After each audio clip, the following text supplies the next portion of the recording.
নমস্কার, আমি রীতি আর আপনারা শুনছেন রীতির অডিও ক্যাফে। একটা প্রশ্ন দিয়ে শুরু করছি আজকের গল্পটা। যদি বলি আপনার কি মনে হয়, শুধু রক্তের সম্পর্কের সম্পর্কগুলোই আপন হয়?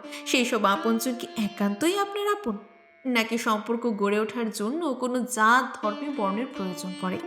নয়তো দেখুন না, কোনো রক্তের সম্পর্ক না থাকার পরও কেমন কিছু মানুষ না চাইতেও কত আপন হয়ে যায়। আজকের গল্পটাও এমনই একটা পবিত্র সম্পর্ক নিয়ে, একজন হতভাগ্য বাবা এবং মেয়ের সম্পর্ক নিয়ে। কেন বলছি হতভাগ্য? চলুন গল্পটার মধ্যেই উত্তরটা খুঁজি। আজকের নিবেদন শ্রীমতী ইন্দিরা দেবী রচিত ছোট গল্প ছুটি। প্রবাসে আত্মীয়হীন মুন্সিফ হীরালাল মিত্র যখন পীড়িতা পত্নী এবং 6 মাসের শিশুকন্যার তত্ত্বাবধানের প্রতি মুহূর্তে বিপন্ন হইয়া উঠিতেছিল, সেই সময় তাহার পিতার আমলের বৃদ্ধ ভৃত্য রায়চরণ দেশ হইতে ফিরিয়া আসিয়া তাহাকে অনেকটা মুক্তি দান করিল। পশ্চিমে বাঙালি ঝি পাওয়া যায় না। হিন্দুস্তানি দাসী লইয়া কাজ চালানো যে কতটা শ্রমসাধ্য এবং কষ্টকর তাহা পশ্চিম প্রবাসী বাঙালি মাত্রই অল্প বিস্তর জানা আছে। তাই রায়চরণ যখন স্বেচ্ছায় মাতৃদুগ্ধ বঞ্চিত শিশুর সেবার ভার গ্রহণ করিল, তখন বাবু অনেকটা নিশ্চিন্ত হইয়া বলিলেন, রায়চরণ, ওকে তোমায় দিলুম। রায়চরণ মনিবের কথায় একটু হাসিয়া ক্ষুদ্র শিশুটিকে আপনার বক্ষের মধ্যে গ্রহণ করিল। অনেক দিনের কথা, সে আজ প্রায় 20 বৎসরের হইবে। রায়চরণের ক্ষুদ্র কুটিরেও একদিন এমনই একটি ক্ষুদ্র বালিকার আবির্ভাব হইয়াছিল। সে আজ নাই। অনেকদিন পর তাহার স্নেহপ্রবণ পিতৃহৃদয় আজ আবার নতুন করিয়া এই পরলোকগতা দুহিতার বিয়োগ শোক অনুভব করিল। সে এই মাতৃ স্নেহবঞ্চিত শীর্ণদেহা গৌরাঙ্গী দুহিতার অসাধারণ সাদৃশ্য দেখতে পাইল। ইহার হাস্য এবং রোদনে এবং প্রত্যেক কার্যে তাহার শিশুকন্যার স্মৃতি পরিস্ফুট হইল। রায়চরণের বয়স 50 অতিক্রম করিয়াছিল। তাহার স্বাস্থ্যও তেমন ভালো ছিল না। সম্প্রতি দেশে ম্যালেরিয়ায় ভুগিয়া তাহার জীর্ণ দেহ একেবারেই ভাঙিয়া পড়িয়াছিল। দেশে রায়চরণের এক উপযুক্ত পুত্র এবং 2 ভ্রাতা ব্যতীত কেহই ছিল না। পত্নী ক্ষেমঙ্করী এয়তির চিহ্ন লইয়া ইতিপূর্বেই তাহার গৃহ শূন্য করিয়া স্বর্গারোহণ করিয়াছিল। রায়চরণের শিশু কন্যাটিকে এমনই স্নেহে পালন করিতে আরম্ভ করিয়াছিল যে সম্ভবত বালিকার প্রসূতিও তাহাকে অধিকতর স্নেহযত্ন করিতে পারিতেন না। পা ছড়াইয়া বসিয়া ঝিনুকে করিয়া দুগ্ধপান করানো হইতে তাহার ছোটখাটো সমস্ত কার্যই সে অতি যত্ন এবং নিপুণতার সহিত সম্পন্ন করিত, এবং কখনো কোলে লইয়া দোলাইতে দোলাইতে, কখনো বা বুকে করিয়া বেড়াইতে বেড়াইতে মৃদু গুঞ্জনে ঘুমপাড়ানির গান করিয়া শিশুর নিদ্রা আনায়ন করিত। সমস্ত রাত্রি বিহঙ্গ মাতা যেমন করিয়া পক্ষ আচ্ছাদনে তাহার শাবকটিকে রক্ষা করে, তেমনি করিয়া সে এই শিশুটিকে আপনার বক্ষের মধ্যে লুকাইয়া রাখিত। মেয়েটিও খুব শান্ত ছিল, প্রায় কাঁদিত না। রায়চরণ আদর করিয়া তাহার নাম দিয়াছিল লক্ষ্মী। পিতামাতা পছন্দ করিয়া তাহার নাম রাখিয়াছিল স্নেহলতা। কিন্তু পাছে রায়চরণ মনক্ষুণ্ণ হয়, তাই সে নামেই তাহাকে কেহই ডাকিত না। বালিকার লক্ষ্মী নামটি বহাল রহিল। 2 বৎসর রোগে ভুগিয়া গৃহিণী যখন সুস্থ দেহে কন্যার পালন ভার স্বহস্তে গ্রহণ করিতে চাইলেন, তখন সহসা রায়চরণের মনে হইল তাহার সমস্ত কার্য এবং কর্তব্য ফুরাইয়া গিয়াছে।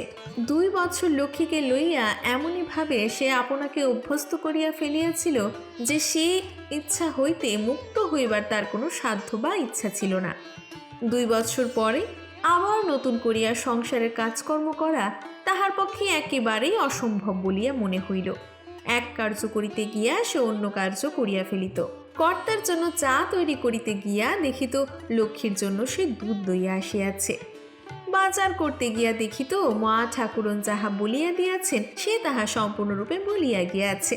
গৃহিণী যদিও কখনো কখনো রাগ করিয়া বলিতেন, রায়চরণ, তুমি দিন দিন কেমন যেন হয়ে যাচ্ছ। রায়চরণ অল্প হাসিয়া বলিত, আর মা, বুড়ো হলো, 14-15 ঘন্টা বয়স হলো, আর কি শরীরে জোর আছে না কিছু মনে থাকে? এখন তো জমেন টেকে নিলেই হয়। কিন্তু লক্ষ্যের জন্য তার কোনো কার্যে শ্রান্তি বা ভুল কখনোই দেখা যাইত না। সংসারে কাজ সারিয়া অবকাশকালে লক্ষ্মীকে লইয়া কোলে খেলা করাই তাহার প্রধান সুখের সময় ছিল। বালিকা লক্ষ্মীও মাতৃহস্ত হইতে উদ্ধার পাইলেই ছুটিয়া গিয়া রায়চরণের ক্রোড়ে গিয়া লুকাইত। তাহার দুগ্ধপান, পোশাক পরা এবং রাত্রে নিদ্রার অনুষ্ঠান রায়চরণ না হইলে কোনো মতেই সম্পন্ন হইত না। লক্ষ্মী রায়চরণকে চন্নদা বলিয়া ডাকিত, যদিও ইহা তাকে কেউই শিখাইয়া দেয় নাই। ইহাতে তাহার পিতামাতা আশ্চর্য না হইলেও রায়চরণ কিন্তু এই প্রকার অসাধারণ বুদ্ধিমত্তায় অবাকই হইত। অবশেষে রায়চরণের বিস্ময় বৃদ্ধি করিয়া লক্ষ্মী যখন বাপকে বাবা এবং মাকে মা বলিতে আরম্ভ করিল এবং হিন্দুস্থানি চাকরদের অনুকরণে নানা রূপ, ভাষা এবং ক্রীড়ার অভিনয় দেখাইতে লাগিল, তখন রায়চরণ তাহার জীবন দশায় এক প্রকার হতাশ হইয়া পড়িল। কিন্তু শিশু লক্ষ্মীর পালনভার গ্রহণ করিয়া 2 বছর সে আর দেশে যায় নাই। ইতিমধ্যেই দেশ হইতে তাহাকে যাইবার জন্য অনেক অনুরোধপত্র আসিয়াছে। রায়চরণের পুত্র বামাচরণ তাহাকে কর্মে জবাব দিয়া যাইবার জন্য অনেক অনুরোধ করিয়াছে। উপযুক্ত পুত্র থাকিতে এই বৃদ্ধ বয়সে দাসত্বের তো কোনো প্রয়োজন নাই, তাহাও সে লিখিতে ত্রুটি করে নাই। রায়চরণ কিন্তু প্রতি পত্রে কর্মত্যাগ বিষয়ে স্বকীয় অক্ষমতা জ্ঞাপন করিয়া জানাইয়াছে যে শীঘ্রই সে যাইবার জন্য ছুটি লইবে, কিন্তু মনিককে ছুটির জন্য কোনো দিন সে জানায় নাই। কি জানি, যদি ছুটি চাইলেই পাওয়া যায় তখন সে কেমন করিয়া লক্ষ্মীকে ছাড়িয়া থাকিবে। তাহার অবর্তমানে না জানি লক্ষ্মী কতই কষ্ট হইবে। সেই ক্ষুদ্র বালিকা তাহাকে যে মায়াজালে বদ্ধ করিয়াছিল তাহা ছাড়াইবার শক্তি বা ইচ্ছা তাহার ছিল না। সেবার 2 বছর পর দেশে গিয়াও রায়চরণ 15 দিনের অধিক থাকিতে পারে নাই। লোকে জিজ্ঞাসা করিলে বলিত, মনিব ছাড়ে না, কিন্তু বাস্তবিক মনিব ছাড়িলেও তাহাকে ছাড়িয়া যাইবার সাধ্য তার ছিল না। এদিকে বয়সের সহিত তাহার স্বাস্থ্যও দিন দিন ভাঙিয়া যাইতেছিল। বাবু বললেন, রায়চরণ, তোমার শরীর দিন দিন ভেঙে যাচ্ছে, দিন কতক না হয় বাড়ি থেকে ঘুরেই এসো, আমি তোমায় ছুটি দিচ্ছি। মনিবের কথায় রায়চরণ নত শিরে সম্মতি জ্ঞাপন করিল, কিন্তু তাহার মুখে সন্তোষের বিন্দুমাত্র চিহ্নও দেখা গেল না। বাবু চলিয়া গেলে রায়চরণ আপনার বস্ত্র প্রান্তে চক্ষু মার্জনা করিল। লক্ষ্মী এখন বড় হইয়াছে, রায়চরণকে তাহার আর কোনো কাজই করিতে হয় না, বরং লক্ষ্মী এখন রায়চরণের তত্ত্বাবধান করে। তাহার আহারের সময় আপনি কাছে গিয়া বসে এবং চন্নদার কেন একখানা মাছ বলিয়া ব্রাহ্মণের সহিত ঝগড়া বাঁধায়। দুপুরবেলা আহারের শুরুতে চন্নদার পাকা চুল তুলিতে গিয়া তাহার কেশবিরল মস্তক অধিক কেশশূন্য করিয়া ফেলায় লক্ষ্মীর একটা প্রধান এবং নিত্য কার্যের মধ্যে ছিল। রায়চরণ তন্দ্রাচরিত অর্ধমুদ্রিত নেত্রে তাহাদের দেশের কথা, তাহার নাতি খেতু এবং নাতনি মিনুর কথা ও আরও অনেক সামান্য অসামান্য বিষয়ের গল্প করিত। আর এই মুগ্ধ বিশ্বহৃদয়া প্রবাসিনী বালিকা পরম আগ্রহের সহিত তাহা শ্রবণ করিত। কল্পনা নেত্রে সেই গোময়লিপ্ত বা আলপনা চরিত্র, মুকুটকুলের সরিষা ফুলের হরিৎক্ষেত্র ও বঙ্গবাসিনীর পল্লী বালিকা ও বধূদের কথা চিন্তা করিয়া পরম আনন্দ উপভোগ করিত। সেই একই কথা প্রতিদিন বলিত। তথাপি এই বৃদ্ধা বক্তা বা বালিকা শ্রেণীর তাহাতে বিরক্তি বা শ্রান্তি ছিল না। কোনোদিন মাকে লুকাইয়া তাহার কেশ রচনার কুন্তলে নানিয়া রায়চরণের সহস্র অনুনয় উপেক্ষা করিয়া সে তাহার কেশবিরল সুমস্তকে অতি যত্নের সহিত মাখাইয়া দিত এবং পরম বিশ্বস্তভাবে প্রতি মুহূর্তে চন্নদার শুভ্র মস্তকে নবোদ্ভূত কৃষ্ণ কেশের আবির্ভাবের প্রতীক্ষা করিত। রায়চরণ কৃত্রিম রাগ দেখাইয়া বলিত, তুই আমাকে এমন করে জ্বালাতন করিস, চল তোর মাকে গিয়ে বলে আসি, দাঁড়া। লক্ষ্মী আসিয়া বলিত, না না চন্নদা, তোমার দুটি পায়ে পড়ি, তুমি মাকে কিছু বলো না, আমি আর কখনো করবো না, বলছি তো। কিন্তু পরদিনই সে তাহার প্রতিজ্ঞার কথা ভুলিয়া গিয়া সেই একই অপরাধের অপরাধিনী হইত। ছুটি পাইলেও আজকাল করিয়া দিন কাটিয়া যাইতে লাগিল। রায়চরণের দেশে যাইবার কোনো আগ্রহ বা আয়োজন দেখা গেল না। বাবুর খাসনামা নফর বলিলেন, সর্দার বাবু, তা বাবু যে তোমায় ছুটি দিলেন তা দেশে গেলে না? কথাটায় রাগের কোনো কারণ ছিল না, কিন্তু রায়চরণ ক্রুদ্ধ হইয়া বলিল, সে মনিবের নমক খায়। মনিব ভালো ছুটি দিয়াছেন, তা বলিয়া অপরের মতো মনিবের সুবিধা অসুবিধা না দেখিয়া তো যাইতে পারে না। উল্লেখ্য যে নফর মনিবের অসুখের সময় বাড়ি গিয়াছিল। অবশেষে রায়চরণ যখন দেশে যাইতে কৃতসংকল্প হইয়া স্থির করিল, তখন সহসা লক্ষ্মী আসিয়া বলিল, চন্নদা, তুমি নাকি দেশে যাবে? রায়চরণের চক্ষু আর্দ্র হইয়া আসিয়াছিল। সে বলিল, হ্যাঁ দিদি, আমায় তো এবার যেতেই হবে। লক্ষ্মী ম্লান মুখ করিয়া বলিল, না চন্নদা, তা হবে না, তুমি দেশে যেতে পারো না। কথাটা রায়চরণের খুব মনোগত হইলেও সে সহসা কঠিনভাবে বলিল, না দিদি, আমায় এবার যেতেই হবে, বাবু আমায় ছুটি দিয়েছেন যে। কথাটা এমনইভাবে বলিল যেন বাবু ছুটি দিয়া তাহাকে বাধ্য করিয়া পাঠাইতেছেন, নচেৎ তাহার যাইবার কোনো প্রয়োজনই ছিল না। পিতার বিরুদ্ধে কথা বলা বালিকার স্বভাব বিরুদ্ধ, তাই সে করুণভাবে বলিল, কিন্তু শিগগির তোমায় ফিরে আসতে হবে, আসবে তো চন্নদা? রায়চরণ অশ্রু মুছিয়া সম্মতি জানাইল। লক্ষ্মী তাহার অঞ্চলের মধ্যে হইতে একটি ছোট্ট শিশি এবং গুটিকত কাঁচের পুতুল বাহির করিয়া বলিল, চন্নদা, তুমি এগুলো বাড়ি নিয়েছি, খেতু আর মিনুকে দিও কেমন? এই শিশিতে কি আছে জানো? একে দিলখোশ বলে। আমার দ্বিতীয় ভাগ শেষ হয়েছে, তাই বাবা আমাকে কিনে দিয়েছে। আবার তৃতীয় ভাগ শেষ হলে এইচবোসের কুন্তলিন দেবে। এর দিলখোশ জানো তো? এর খুব চমৎকার গন্ধ। রায়চরণ কতদূর বুঝিল সেই জানে, কিন্তু লক্ষ্মীর সেই দান প্রত্যাখ্যান করিবার সাধ্য তাহার ছিল না। লক্ষ্মীর অদর্শনকালে তাহার এই ক্ষুদ্র স্নেহপূর্ণ স্মৃতিচিহ্নটুকুই তাহার আনন্দের সম্বল হইবে ভাবিয়া সে তাহা সাগ্রহে গ্রহণ করিল। পরের দিন হঠাৎ গলা ফুলিয়া লক্ষ্মীর জ্বর দেখা দিল। ডাক্তার আসিয়া বলিলেন, রোগ নাকি সাংঘাতিক বিউবিনিক প্লেগ। সে বছর পাটনায় ভয়ানক প্লেগ হইয়াছিল। প্রতিদিন শত সহস্র লোক প্লেগে প্রাণ হারাইতেছিল, অনেকে দেশ ছাড়িয়া পালাইতেছিল। চারিদিকে হাহাকার পড়িয়া গেল। মুন্সিফ বাবুও শ্রীকন্যাকে দেশে পাঠাইবার উদ্যোগ করিতেছিলেন। এমন সময় লক্ষ্মী ওই ভয়ানক রোগে আক্রান্ত হইল। ব্যাপার দেখিয়া ভৃত্যবর্গ কাজ ছাড়িয়া চলিয়া গেল। ছুটিপ্রাপ্ত রায়চরণের আর দেশে যাওয়া হইল না। সে ইচ্ছা করিয়াও দেশে গেল না।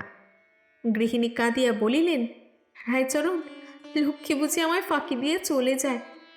লক্ষ্মীর রোগ যাতনা এবং ওই মুখের দিকে চাহিয়া সেই স্নেহকাতর বৃদ্ধের বুকের পাঁজরে একখানি করিয়া বসিয়া পড়িতেছিল। তথাপি সে সান্ত্বনা দিয়ে বলিল, ভয় কি মা, ভগবানকে ডাকুন, দিদি আমার ভালো, দিদিকে আমি ধরে রাখবই। এই বলিয়া সেই যন্ত্রণা কাতর অচৈতন্য বালিকাকে 6 মাসের শিশুর মতো সে আপনার বক্ষে ধারণ করিল, যেন সেখান হইতে তাহাকে কেউই ছাড়াইয়া লইতে পারিবে না। 6 দিন 6 রাত্রি অনাহারে অনিদ্রায় অক্লান্ত শুশ্রূষায় সে মৃত্যুর সহিত যুদ্ধ করিল। সেই জরা জীর্ণ বৃদ্ধ দেহে তখন যেন নবযুবকের বলের আবির্ভাব হইয়াছিল। পিতামাতাও সেরূপে সেভাবে হয়তো বা শুশ্রূষা করতে পারিতেন না। অবশেষে স্নেহেরই জয় হইল। ভগবান ভক্তের আহ্বান শুনিলেন। ডাক্তার আসিয়া বলিলেন, আর ভয় নাই, রোগ সারিয়া গিয়াছে। কিন্তু সত্য কথা বলিতে কি, এমন প্রভুভুক্ত ভৃত্য আমি জীবনে কখনো দেখি নাই। এই রোগ শুধু সেবায় আরোগ্য হইয়াছে। মৃত্যুর সহিত যুদ্ধ করিয়া রায়চরণ লক্ষ্মীকে কাড়িয়া লইলেও আপনাকে অক্ষত রাখিতে পারিল না। লক্ষ্মী একটু চলিয়া বেড়াইতে আরম্ভ করিলেই সে শয্যা গ্রহণ করিল। এতদিন মনের বলে সে দাঁড়াইয়াছিল, এখন তাহার স্নেহের ধনকে বিপদ মুক্ত এবং নিরাপদ বুঝিয়া সে আপনাকে ছাড়িয়া দিল। প্রথমে সামান্য জ্বর দেখা দিয়া অবশেষে সেই সামান্য জ্বরে প্লেগে পরিণত হইল। ডাক্তার দেখিয়া বলিলেন, রোগ কঠিন, বৃদ্ধের জীবন আশা 24 ঘন্টার অধিক নাই। প্লেগ রোগের সেবা শুশ্রূষা যত দূর হওয়া সম্ভব রায়চরণের জন্য তাহার ত্রুটি রইল না। ডাক্তার বললেন, রোগ সংক্রামক, রোগীকে হাসপাতালে চালান করা হোক। হীরালালবাবু মাথা নাড়িয়া আর্দ্র কণ্ঠে বলিলেন, রায়চরণ আমার মেয়েকে 2 বার বাঁচিয়েছে, ওকে আমি হাসপাতালে পাঠাইতে পারিব না। ডাক্তারবাবু আর আপত্তি করিলেন না। রায়চরণ জ্বরে এবং যন্ত্রণায় অচৈতন্য হইয়াছিল।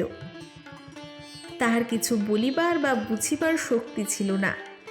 শুধু মাঝে মাঝে বিকারের ঘোরে বলিতেছিল, দিদি, আমার ছুটি হয়েছে, আমি বাড়ি যাই। অনেক রাত্রে চৈতন্যপ্রাপ্ত রায়চরণ তখন ক্ষীণ স্বরে জল চাহিল। তখন সেখানে জল দিবার কেহই ছিল না, কিন্তু পরক্ষণে নিঃশব্দে দরজা খুলিয়া কে যেন মৃদু পদ সঞ্চালনে তাহার মাথার কাছে আসিয়া দাঁড়াইল। কুন্তলিনীর স্নিগ্ধ গন্ধে রায়চরণ অনুভব করিল ঘরে কে আসিয়াছে। সে ক্ষীণ স্বরে অভ্যাসের বশে বলল, কে? দিদি এলি? লক্ষ্মী ধীরে ধীরে তাহার রোগশীর্ণ শীতল কোমল হস্তখানি বৃদ্ধের উত্তপ্ত ললাটে রাখিয়া বলিল, চন্নদা, আমি এসেছি।